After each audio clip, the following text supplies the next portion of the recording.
Velkommen til en gennemgang af de nye retningslinjer for synstest og synstavler fra Sundhedsstyrelsen. Retningslinjer, som er særligt relevante for alle i praksis og sundhedspleje.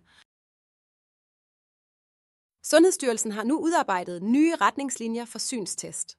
Det får stor betydning for, hvilke tavler du fremadrettet kan anvende, og hvordan du aflæser og rapporterer synsprøveresultater. Synsprøverne skal fremadrettet udføres på synstavler, som anvender logaritmisk skala, og synsprøveresultater skal nu angives i logmar-værdier. Der stilles ligeledes nye krav til selve synstavlen, som skal være opbygget som en omvendt pyramide, og til hvilke tegn og bogstaver du kan anvende.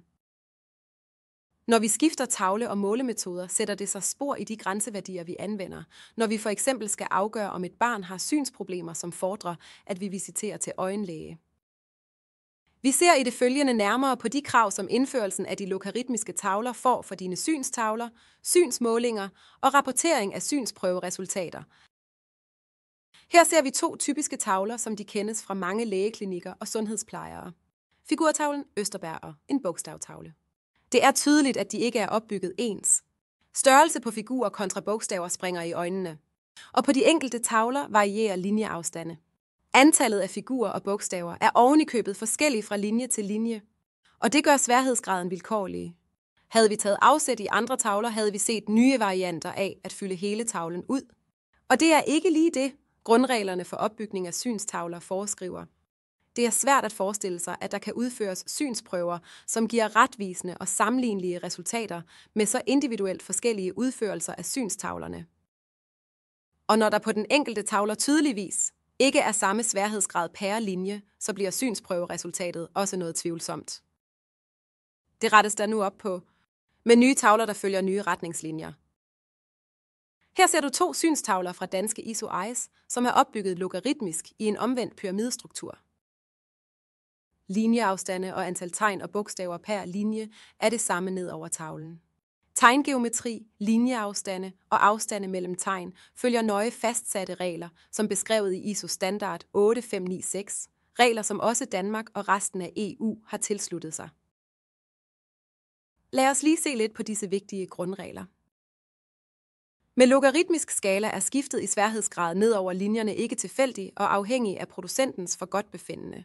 For hver linje, vi kommer ned over tavlen, skal det være præcis 10 gange vanskeligere for det menneskelige øje at identificere figurer og bogstaver på linjen. Det er det logaritmiske system i al sin enkelhed. Overholdes dette, kan vi nu pludselig begynde at regne med vores synsprøver. Bogstaver og figurer opbygges inden for en matrix på 5 gange 5 celler og står med en indbyrdes afstand på samme 5 celler. Afstanden ned til næste linje er den samme som højden på de 5 celler. Og sådan fortsætter det ned over tavlen. Det giver stadig smallere linjer, som står stadig tættere. Og ja, det står tæt forneden som her på tavler fra vores producent, danske ISO-EIS, og det skal det, hvis vi fortsat skal overholde, at sværhedsgraden logaritmisk er forøget præcis 10 gange. Jamen, står det ikke så tæt, at man ikke rigtig kan skelne tegnene fra hinanden? Det ser svært ud. Svært? Ja, præcis. I den virkelige verden er synsindtryk komplekse størrelser, for verden er kompleks. Man kan med det lidt moderne danske ord sige, at verden er crowded, og det er op imod en crowded verden, at synsevnen skal måles. Ikke en idealiseret verden, hvor alle objekter står langt fra hinanden. Som alle tavler skal tavlen til de 3-6-årige være opbygget logaritmisk i en omvendt pyramide. På tavlen skal der være let genkendelige og ikke udfyldte figurer. I mangel heraf kan simple bogstavtavler som HOTV og Tomling E-tavler anvendes. Testafstanden skal være på 3 meter, og tavlen bør placeres, så barnets øjne er ret ud for synstavlens midtpunkt. Bliver vinklen for skæv fra øje til tavle, kommer hverken afstand eller den oplevede tegnstørrelse til at passe. Her ser du 4 synstavler fra danske ISO-EIS, som alle overholder Sundhedsstyrelsens nye retningslinjer for de 3-6-årige. For skolebørn gælder samme grundregler som for de 3-6-årige i forhold til anvendelse af logaritmisk skala og opbygning i omvendt pyramide. På tavlerne kan anvendes korrekt vægtede, ikke udfyldte figurer såvel som bogstaver, Tomling E, HTV og Landolt C-tavler. Synstavlerne fra vores producent ISO-EIS er alle vægtede i forhold til hinanden og giver de samme synsprøveresultater, uanset hvilken af deres tavler du vælger. Testafstanden skal være fra 3 til 6 meter, men kan være på afstande imellem disse yderpunkter. Her er det igen særligt vigtigt, at tavlen er placeret, så barnets øjne er ret ud for synstavlens midtpunkt.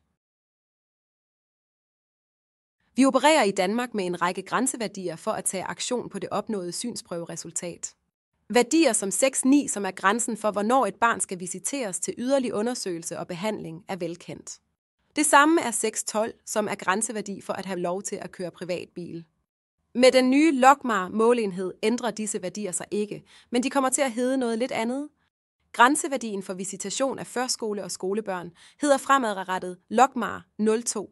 Den svarer stort set til den gamle 6-9-måling med en mindre justering, for at kunne lande på en afrundet LogMAR-enhed. Kørekorterhvervelse er fremadrettet LogMAR 03 for privat bilkørsel, svarende til den gamle 6-12-måling, mens det er LogMAR 01 på minimum det ene øje for erhvervskørsel, svarende til den gamle 6-7,5-måling. På synstavlerne fra danske ISO-EIS er overgangen gjort lettere for dig. De gamle og nye værdier står nemlig side om side på synstavlen, så du kan føle dig på sikker og velkendt grund. Du er velkommen til at kontakte en af vores mange dygtige konsulenter og få vejledning i valget af dine nye logaritmiske synstavler. På vores danske producents hjemmeside, isoeis.com, finder du et stort og alsidigt udvalg af retvisende og logaritmiske synstavler i mange udforminger. Helt sikkert også et design og en størrelse, som passer ind hos dig. Derudover finder du på isoeis.com tillige en række vejledninger, der giver dig en let og forståelig overgang til en verden med logaritmiske tavler og retvisende synsprøver. Det har aldrig været lettere at vælge synstavler, du trygt kan stole på, og samtidig kan føle dig sikker på overholder Sundhedsstyrelsens retningslinjer. Tilbyd dine patienter, børn som voksne, synsprøver, som giver et testresultat, som både du og patienten kan være tjent med.